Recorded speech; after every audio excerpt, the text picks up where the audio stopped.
The rain was coming down hard, streaking across the big glass windows of my office, Andrew Blake's office, up here.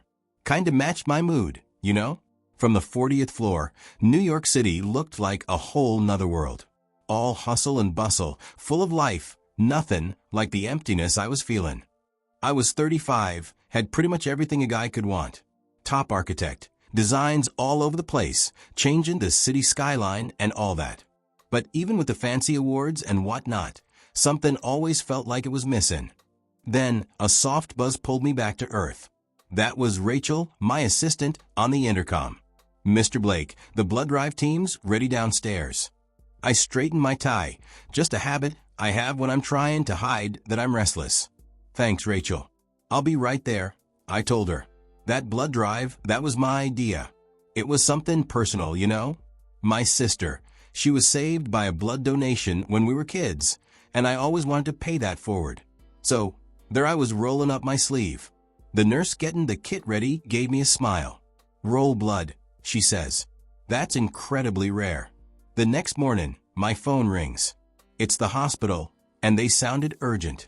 Seems like my blood was needed right away for some kid, a young boy named Matthew, who'd been in a bad accident.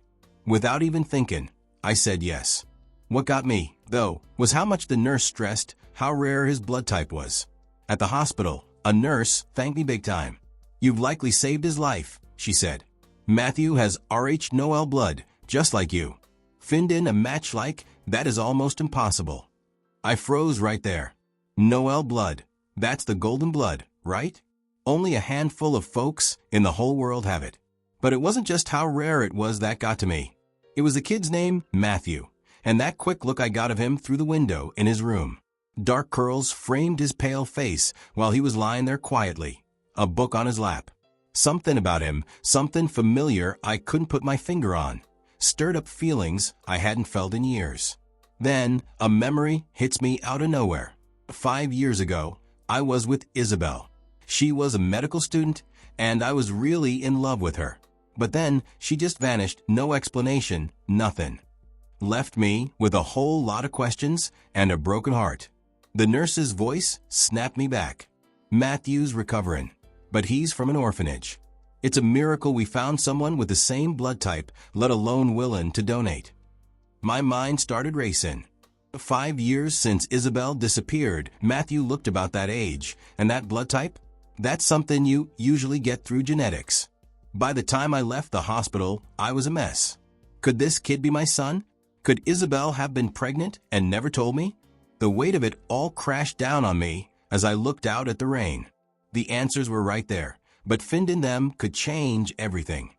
I started reading, trying to make my voice sound interesting, and as I got into the story, I noticed him scooting closer to the edge of the bed. By the time Max got back from his wild adventure, Matthew was leaning towards me a bit, letting his guard down just a little. A nurse came in, smiling, as she checked his vitals. "He's a quiet one," she said kindly. "They told me at the orphanage he's been through a lot. Takes kids like him a while to trust people again." My chest tightened up when she said that. Just thinking about Matthew going through life without a family made me feel protective in a way I didn't expect. That night, I couldn't stop thinking about him. He looked just like me, and that rare blood type just made me even more sure. I couldn't ignore it, so I made a bold decision. The next day, I quietly arranged a DNA test. I gave my own sample and got one for Matthew, saying it was for medical reasons. Days later, the results came back, confirming what I already knew deep down. Matthew was my son. The paper shook in my hands when I saw it. 99.99% probability of paternity. I just sank into a chair, totally overwhelmed. Relief, anger at all the years I missed, and a whole lot of love for this kid I barely knew, but felt so connected to. With that DNA test in hand, I knew I had to find out everything about Matthew and what happened to Isabel. I called up my old friend, Elliot Grant. He's a private investigator. "Elliot, I need you to find everything you can on a boy named Matthew. He's in an orphanage, but I know he's my son," I told him, trying to sound calm. "And find Isabel. I need to know W.A." My blood boiled when I read that. All those years of Isabel being tricked and Matthew growing up without a family. I was beyond angry. Then Elliot dropped a bomb. He found out where Isabel was. She was working as a doctor in Boston, a pediatric resident. I stared out the window, seeing the city lights, but not really seeing them. I lost 5 years with my son, I mumbled. Victor took Isabel away from me and Matthew's whole damn childhood. Time to fix this mess. I knew what I had to do. Face Victor, find Isabel, and get my family back. I didn't waste any time. With the DNA results and everything Elliot found out, I set up a meeting with Victor Martinez. His office was all fancy and powerful just like him. But now I knew he'd used that power to ruin lives. Victor greeted me with a fake smile, but it disappeared as soon as I showed him the DNA test. Matthew is my son, I said, trying to keep my voice from shaking. For 5 years, you kept him and Isabel away from me. You didn't just steal time, you stole a family. Victor didn't even flinch. I did what I had to do to protect my daughter. You would have ruined her life. Her life. I shot back, losing it. You stole her choices, manipulated her, and left our son in an orphanage. That's not protecting her. That's controlling her. Victor's mask finally slipped. You can't prove any of this, he sneered. I stepped closer, looking him right in the eye. All the lies, the stolen years, the lives you've ruined, it's all gonna come out. And when it does, your whole empire is gonna crumble. But I'm not here for revenge. I'm here to take back what you stole from me. As I walked out of Victor's office, I was a wreck inside. Mad, sad, but mostly just determined. I faced the guy who took so much from me, but this was just the start. There wasn't time to feel sorry for myself. Elliot said Isabel was in Boston. I gotta tell her the truth, see her again, give her a chance to be with. The reunion was a lot for everyone to handle. When Isabel and I walked into Matthew's hospital room together, he looked up from his book, his eyes full of wonder. Matthew, I said softly, getting down on one knee to look at him. This is Isabel. She's your mom. He stared at her for a minute, then whispered, Are you the lady from my dreams? The one who sings. Isabel choked back a sob and nodded, tears rolling down her face. Yes, baby. I used to sing to you every night, before everything. He reached out his little hand and touched hers. Can you sing now? Isabel knelt down beside him, her voice shaken, as she started singing a song she used to sing him. It was like a warm blanket wrapped around them, and Matthew leaned into her for the first time. A few weeks later, we were all moving to Seattle, starting a new life together. I already bought a house, designed with Matthew in mind. His room was like a little getaway, blue walls, glow-in-the-dark stars on the ceiling, and a cozy corner with a bunch of books. And most importantly, a wall just for memories, waiting to be filled with pictures and happy moments. It wasn't easy, though. Matthew had some scars from his past that weren't going to disappear overnight. Sometimes he'd have flashbacks to the orphanage, being locked up as punishment. But Isabel and I took it one step at a time, trying to be patient. One night, while we were tucking him into bed, he looked up at us, kinda scared. Will you stay forever? He asked, his voice small but hopeful.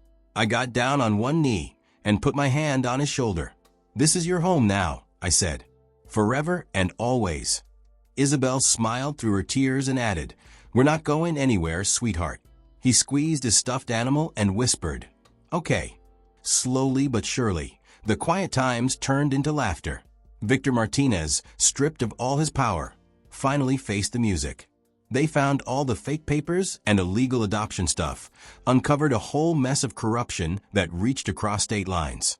He was sentenced to 25 years in prison, no chance of getting out early. His downfall put an end to a nasty network that had torn apart a lot of families. For Isabel, it brought some closure, but she still had something on her mind, her relationship with her dad. After everything he'd done, a part of her still wanted to understand him. One afternoon, Isabel went to visit Victor in prison. He looked older, not as strong as he used to be, weighed down by what he'd done. When he saw her, he looked surprised, then sad. I didn't expect you to come, he said, his voice hollow. I needed to see you, Isabel replied, trying to stay calm. Not because what you did was okay, because it wasn't. But for my own peace, for Matthew's future, I'm choosing to forgive you. Victor's eyes widened. How can you forgive me after what I took from you for Matthew? Because holding on to the anger isn't going to help me or Matthew, she said, her voice trembling a little. You did awful things, but I'm not going to let your choices ruin my life anymore. Forgiveness doesn't mean forgetting. It means I'm choosing to move on. Victor lowered his head, looking guilty. I wish I could take it all back. I really thought I was protecting you. Isabel stood her ground. Maybe you did, but it wasn't your decision to make. Still, I hope you can find a way to make peace with yourself. Back home, Isabel told Andrew and Matthew about it. She was still shaken up when she talked about seeing her dad, but she also sounded hopeful. I don't know if he'll ever really change, she said, but forgiving him was for us, for our family. Holding onto the past won't help us move forward. I put my hand on her shoulder to let her know I was there. You're right, I said softly. We've come so far already, and we'll make sure Matthew only knows love and safety from now on. Matthew, who was listening from his reading corner, looked up. Does this mean we don't have to talk about the bad stuff anymore? Isabel knelt down beside him and brushed his hair back. We'll always remember, sweetheart. But now we get to fill our lives with good things, like looking at the stars and... As the night went on, we stayed under the stars, just enjoying the peace and quiet. Matthew laid with his head on Isabel's lap, hugging his favorite stuffed animal. Mom, Dad, he mumbled, half asleep, still squeezing that bear. Do you think the stars tell stories about families, like how they find their way back to each other? I smiled and looked at Isabel before saying, maybe they do, buddy. Maybe they tell stories about how families find each other, no matter what. Matthew's eyes closed, and he drifted off to sleep. Isabel looked at me, her eyes full of thankfulness. We're finally where we belong, she whispered. I nodded, reaching for her hand. Together, I said. Life can throw some serious curveballs at you, things you never even thought were possible. For us, it wasn't just about fending each other. It was about forgiveness, healing, and building a future together. Our story shows how strong love can be, and how much it takes to move on, even after being betrayed and losing so much. So what would you do if a life flipped your whole world upside down, keeping you from the folks you love? Would you go after justice first, or would you try to forgive and focus on building something new? Let us know what you think in the comments below. Everyone's journey is different, and your thoughts matter. If this story touched you, think about subscribing to our channel for more stories about hope, redemption, and how strong folks can be.